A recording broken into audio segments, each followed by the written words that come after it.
तो सबसे पहले आपको आपके ऐप में जाना है और वहाँ पे एप्टॉयड टीवी पे क्लिक करना है। अगर आपके सिस्टम में एप्टॉयड टीवी इंस्टॉल नहीं है तो आप ऊपर आई बटन पे क्लिक करके एप्टॉयड टीवी कैसे इंस्टॉल कर सकते हो वो वीडियो आप देख सकते हो। उसके बाद यहाँ पे आपको एक सर्च का ऑप्शन मिलेगा, आपको इस सर्च ऑप्शन पे क्लिक करना है और यहाँ पे टाइप करना है क्रोम।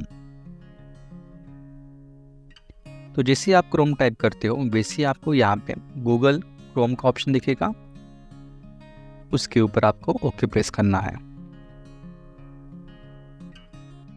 उसके बाद जो भी फर्स्ट ऑप्शन आएगा क्रोम का उसके ऊपर क्लिक करो और इंस्टॉल पे क्लिक कर दो। जैसे आप इंस्टॉल पे क्लिक करते हो वैसे ही डाउनलोड होना स्टार्ट हो जाएगा और प्रोडक्ट इंस्टॉल होना स्टार्ट कर देगा। उसके बाद आपको एक पॉपअप आ सकता है, तो आपको सिंपल सेटिंग पे क्लिक करना है और यहाँ पे एप्टॉयड टीवी को ऑन कर दो। उसके बाद फिर से आपको इंस्टॉल पे क्लिक करना है। डाउनलोड होने के बाद आपको फिर से इस तरह की स्क्रीन दिखेगी, आपको यहाँ पे इंस्टॉल पे क्लिक करना है तो इंस्टॉल होना स्टार्ट हो जाएगा। इंस्टॉल होने के बाद आपको ओपन पे क्लिक करना है तो गूगल क्रोम ओपन हो जाएगा। जब आप first time Google Chrome open करोगे तब आपको एक पॉपअप आ सकता है, तो आपको सिंपल इस चेक बॉक्स को ऑन करके एक्सेप्ट एंड कंटिन्यू पे क्लिक करना है। उसके बाद यहाँ पे सिंपल नो थैंक यू पे क्लिक कर दो और अभी आप यहाँ पे कुछ भी सर्च कर सकते हो। तो जैसे मैं सिंपल क्यू यहाँ पे सर्च कर देता हूँ, तो अभी आप कोई भी टर्म यहाँ पे सर्च कर सकते हो।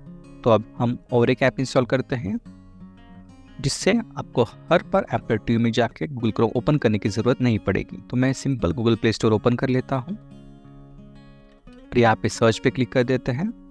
यहाँ पे टाइप करते हैं हम साइड लोड। जैसे आप साइड लोड टाइप करते हो वैसे आपको नीचे साइड लोड लॉन्चर का एक ऑप्शन दिखाई देगा, आपको उसके ऊपर क्लिक करना है और इंस्टॉल पे क्लिक करना है। इंस्टॉल होने के बाद आपको सिंपल ओपन पे क्लिक करना है। तो अभी आप देख सकते हो गूगल क्रोम का ऑप्शन आपको यहाँ पे दिख रहा है और इस ऑप्शन पे क्लिक करके आप क्रोम यूज कर सकते हो। तो अगर ये वीडियो आपको अच्छा लगता है तो आप लाइक कर सकते हो, कमेंट कर सकते हो, शेयर कर सकते हो। तो मिलते हैं नेक्स्ट वीडियो में, तब तक के लिए गुड बाय, टेक केयर।